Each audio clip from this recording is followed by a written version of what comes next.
Robotai, atsinaujinanti energetika, galvosūkiai, šaudymas, karaokė, nedeginanti ugnis ir daug kitų buityje neįprastų dalykų susibūrė viename projekte Tyrėjų naktyje.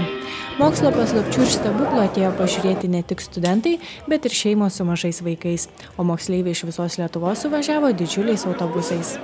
Traukia tos mokslo naujovės, nes visgi programoje buvo nurodyta atsinaujinantys energijos šaltiniai, robotai galiausiai. Gynybos institutas atsivežė savo pneumatinį ginklą, o koks vaikinas nenorėtų pašaudyti tikrų ginklų.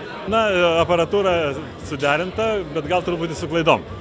Bet žmonės stengiasi, pasitaiso ir kai kurie 10-tuką pataiko. Galvojau, kad degs atrodo, bet nieko, lengvas toks iširpuliukas praėjo. Na, puošis tai toks kvapas jaučiasi. Ką bandai ten padaryti ir kaip gavosi tau?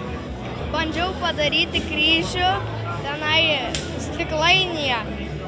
Ir kaip? Nesigavo niekaip, kantrybė baigės. Labai sekasi puikiai, žmonių daug, visiems patinka, visi linksmi, patenkinti. Amžiaus vidurkis, kokia 16 metų gali. Ką čia bandai padaryti? Uždavinius, už kuriuos galima gauti prizą. Kaip seka žmonėms spręsti uždavinį? Pratęsėm laiką sprendimo, bet išsprendžia. Taip, sprendžia. O neįsprendė, kaip reaguoja? Prašo kito variantą ir dar sėdi ir sprendžia kitą variantą.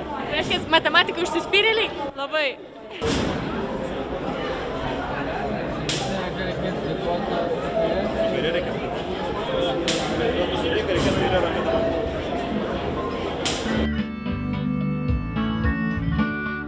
Gera pas močiutę vasarą pabūti, jos gražus namelis prie...